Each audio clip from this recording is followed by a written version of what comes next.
Evening, welcome to my Facebook or welcome to my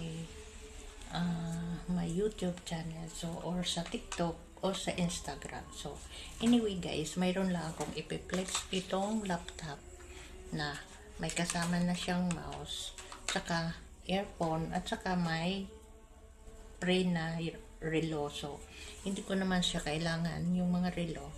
Ito lang kailangan natin guys. Siyempre magagamit natin to sa online meeting or sa kung hindi nyo maintindihan, mayroon tayong mga product, pwede tayong manood ng mga tutorial. So pwede natin panoorin kung paano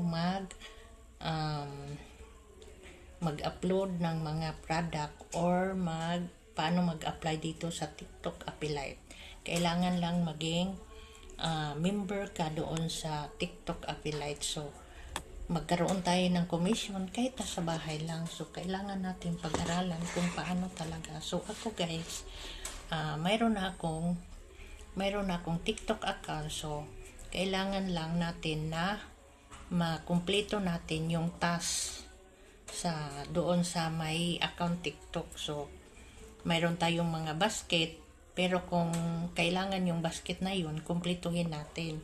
Kasi kung hindi pa, so hindi pa tayo magkaroon tayo ng ads. Tapos ipapasok natin sa showcase. So doon natin malalaman kung magkaroon tayo ng commission. So ito guys, binili ko to dito sa Saudi Arabia. So ginagawa ko to itong part-time, panoorin natin. So halimbawa, kung mayroon tayong gusto nating manood sa meeting, magagamit natin to. So ngayon guys, ipakakita ko sa inyo mag-isang taon na ito.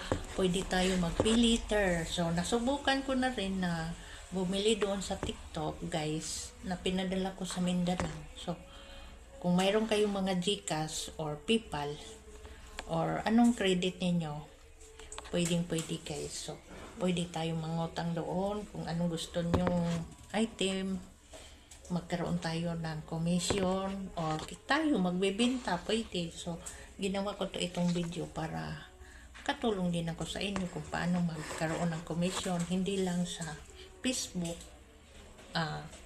pwede sa halimbawa mga Shopee or Lazada. Pwede tayo dyan mag-apply para magkaroon tayo ng commission. Mayroon namang ibang platform, pero piliin nyo na hindi kayo ma-scam guys. So bye, see you next video. Yun lang guys.